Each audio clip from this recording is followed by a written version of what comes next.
Bismillahirrahmanirrahim. Assalamu alaikum friends. My name is Faiza Zev and this is the series of the lectures Theory of Computation or Finite Automata. Okay, इससे पिछले lectures में हमने finite automatas के बारे में पढ़ा. What are finite automatas? What are the rules or the steps that we have to require in order to define a finite automata? इसमें हमारे पास थीम या 5 थिंग्स का हम कह सकते हैं कि ज़रूरी थे. उसमें हमारे पास स्टार्ट स्टेट का होना ज़रूरी है, अल्फ़ाबेट सेट का होना ज़रूरी है एंड ट्रांजिशंस का होना ज़रूरी है. इस तरह कुछ फाइनाइट ऑटोमेटास में फाइनल स्टेट्स होते हैं, किसी में नहीं होते. तो इस आज के लेक्चर में हम पढ़ते हैं कि हमारे पास वो फाइनाइट ऑटोमेटास जो कि लैंग्वेज रिकॉग्नाइजर के तौर पे काम करते हैं या लैंग्वेज डिफाइनर के तौर पे काम करते हैं. अच्छा, लैंग्वेज रिकॉग्नाइजर या लैंग्वेज डिफाइनर कौन से फाइनाइट ऑटोमेटास होते हैं? वो फाइनाइट ऑटोमेटास जो कि किसी लैंग्वेज को एक्सेप्ट करते हो, और उसको एक्सेप्ट हम तब करेंगे. A finite automata is set to accept language if, इसमें एक कंडीशन है, if all the strings in the language are accepted and all the strings not in the language are rejected. कि जिसमें लैंग्वेज में सारे के सारे स्ट्रिंग्स जो लैंग्वेज एक्सेप्ट करता हूँ वो सारे के सारे स्ट्रिंग्स उस फाइनाइट ऑटोमेटा मशीन से भी एक्सेप्ट होनी चाहिए, और वो सारे के सारे स्ट्रिंग्स जो कि लैंग्वेज में ना हो वो उस मशीन के जरिए रिजेक्ट होनी चाहिए. तो इसको हम कहते हैं finite automata that will act as a language recognizer और डिफाइनर. तो इसमें हमारे पास क्या होता है, लेट्स सपोज हम कहते हैं कि हमने एक मशीन बनाना है दैट एक्सेप्ट द लैंग्वेज. अब इसमें हम क्या कर रहे हैं, लैंग्वेज रिकॉग्नाइजर को हमने कि जो उस लैंग्वेज को एक्सेप्ट करे, लैंग्वेज रिकॉग्नाइजर के तौर पे काम करें of all the words या strings over the alphabet set AB with an even number of letters. हमने इस तरह का फाइनाइट ऑटोमेटा बनाना है कि जिसमें उस लैंग्वेज को एक्सेप्ट करें कि जिसमें इवन नंबर ऑफ लेटर्स आए, यानी कि लेटर्स जब भी आए, अल्फाबेट सेट से लेटर्स जब भी आए तो वो इवन नंबर ऑफ लेटर्स हो, यानी कि उसमें क्या हो, इवन नंबर 0 से स्टार्ट होते हैं और 2 4 6 अप टू सो ऑन. इस तरह से इसमें यानी कि लैंग्वेज आपके पास कौन सी होनी चाहिए, language will be defined as, या तो उसमें लैम्डा भी आना चाहिए या तो ए आना चाहिए, A B B A B B, यानी कि इसमें हमारे पास क्या है, इवन नंबर ऑफ लेटर्स है. अब इसमें ये रिस्ट्रिक्शन नहीं है कि ए इवन होना चाहिए, बी इवन होना चाहिए, लेकिन उस स्ट्रिंग्स उन वर्ड्स की जो लेंथ है वो इवन होनी चाहिए. अब इसके बाद स्ट्रिंग्स ऑफ लेंथ 3 में इसमें इंक्लूड नहीं कर सकती. इसके बाद मैं स्ट्रिंग्स ऑफ लेंथ 4 की तरफ जाऊंगी, 4 टाइम्स. फिर इसी तरह ए बी ये हो जाता है, ए ट्रिपल बी हो जाता है. इन दोनों को ट्रिपल ए को डबल ए को सबके साथ किनकेटिनेट करें, फिर ए बी को सबके साथ किनकेटिनेट करें, बी ए को सबके साथ किनकेटिनेट करें और बीबी को सबके साथ कहते हैं, ये लैंग्वेज बन जाती है. इसमें हमारे पास वो सारे के सारे स्ट्रिंग्स आ रहे हैं जो कि जिसकी लेंथ जो है वो इवन हो.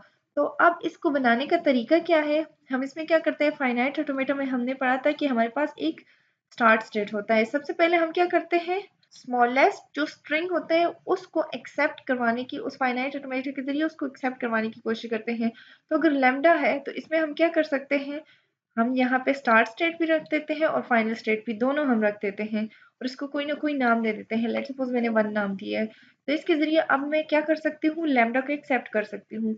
अब इसमें मैंने क्या करना है, डबल ए को भी एक्सेप्ट करना है, डबल ए बी को भी एक्सेप्ट करना है, बी ए को भी और बी बी को भी. तो इसको मैं एक और स्टेट बना देती हूँ. अब मैं यहाँ से जाती हूँ, ए ए मैं रीड करूँ या बी रीड करूँ, तो मैं फाइनल स्टेट यहाँ पे सेकंड स्टेट पे पहुंच जाती हूँ. ठीक है, इसको लेट्स सपोज मैंने बी नाम दिया है. Sorry, final state A one जो है this is the initial state as well as the final state. ये दोनों एक ही स्टेट्स हम इनिशियल भी बना सकते हैं और फाइनल भी बना सकते हैं. अब यहाँ से इनपुट में ए लूँ या मैं इनपुट बी लूँ तो मैं 2 पे पहुंच जाती हूँ. सिंपल ए या सिंपल बी इस लैंग्वेज में ये नहीं आ रहे हैं, तो इसीलिए यहाँ पे इसको मैं फाइनल नहीं बना सकती. अब इसको मैं क्या करती हूँ, यहाँ से मैं दोबारा इस स्टेट पे आती हूँ, यहाँ पे मैं सिंपल ए रीड करती हूँ या बी रीड करती हूँ तो ये एक्सेप्ट हो जाते हैं. अब यहाँ से मैं ए रीड करना चाहती हूँ तो ए में क्या करती हूँ, 1 से लेके 2 तक जाती हूँ तो ए रीड करती हूँ, फिर 2 से लेके ए 1 पे दोबारा जाती हूँ जो कि फाइनल स्टेट है, देन ए. तो मेरा ए जो है ये एक्सेप्ट हो गया. इसी तरह ए भी रीड करना चाहती हूँ तो 1 से लेके 2 पे जाऊंगी, ए रीड हो जाएगा, 2 से लेके 1 पे जाऊंगी तो बी रीड हो जाएगा। तो ये हमारे पास वो फाइनाइट ऑटोमेटा है कि जिसमें हम उन सारे के सारे स्ट्रिंग्स आ रहे हैं कि जो जिसकी लेंथ इवन हो। तो इसमें हमारे पास वो स्टाइल, तो this finite automata is acting as a language recognizer. अब इसके बाद हम पढ़ते हैं कि वो फाइनाइट ऑटोमेटास भी होते हैं दैट एक्सेप्ट नो लैंग्वेज। इसमें हम क्या करते हैं कि दो तरह के फाइनाइट ऑटोमेटास होते हैं that will accept no language. एक तो कि जिसमें कोई फाइनल स्टेट नहीं होगा, तो उसके जरिए हम किसी भी लैंग्वेज को एक्सेप्ट नहीं कर सकते। एक तो वो कि जिसकी फाइनल स्टेट को हम इनिशियल या स्टार्ट सेट से एक्सेप्ट उस तक हम पहुंच नहीं सकते, फाइनल स्टेट तक हम नहीं पहुंच सकते इनिशियल या स्टार्ट स्टेट से। तो that finite automata will also accept no language.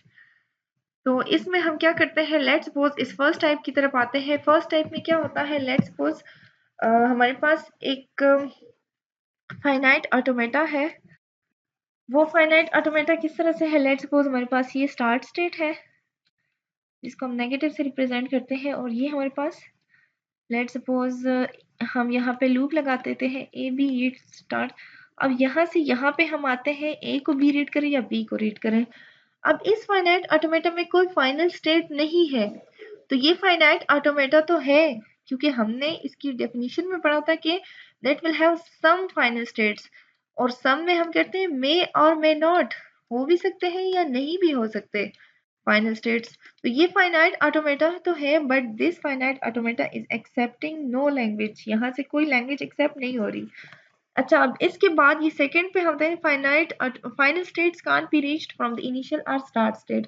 तो इसमें लेट सपोज हमारे पास इसी फाइनाइट ऑटोमेटा को हम बना देते हैं, ये स्टार्ट स्टेट है, ए को रीड करें बी को रीड करें, यहाँ पे आते हैं, यहाँ से लूप लगा देते हैं, ए को रीड करें बी को रीड करते हैं, ये थर्ड स्टेप है। और ये फाइनल स्टेट इसमें है, ये फाइनल स्टेट है, लेकिन यहाँ से ए को रीड करें या बी को रीड करते हैं, हम 2 पे आते हैं। अब इनिशियल स्टेट से देखें कोई ट्रांजिशन थर्ड स्टेट पे नहीं आ रही, किसी भी तरह से हम थर्ड स्टेट पे नहीं पहुंच सकते। तो this is also a finite automata which is accepting no language. तो अगर हमने क्या करना है, अगर फाइनाइट ऑटोमेटा को हमने लैंग्वेज रिकॉग्नाइजर बनाना है या उससे अगर हमने कोई लैंग्वेज डिफाइन करवाना है, तो हमने इस तरह का फाइनाइट ऑटोमेटा बनाना है कि जिसमें सारे के सारे स्ट्रिंग्स जो कि लैंग्वेज में हो उसको एक्सेप्ट करे, और वो सारे के सारे स्ट्रिंग्स जो कि इस लैंग्वेज में ना हो उसको रिजेक्ट करें। तब हम कहते हैं कि this finite automata is acting as a language recognizer और लैंग्वेज डिफाइनर। और उसको हम करते कैसे हैं कि इसमें हम एक लैंग्वेज बनाते हैं, उस लैंग्वेज के हम सबसे पहले फाइनाइट ऑटोमेटा की डेफिनेशन को ध्यान में रख के स्टार्ट स्टेट बनाते हैं, ट्रांजिशंस होते हैं, कुछ फाइनल स्टेट्स होते हैं, और हमारे पास उसके अल्फाबेट सेट से ही हमने इनपुट लेने हैं।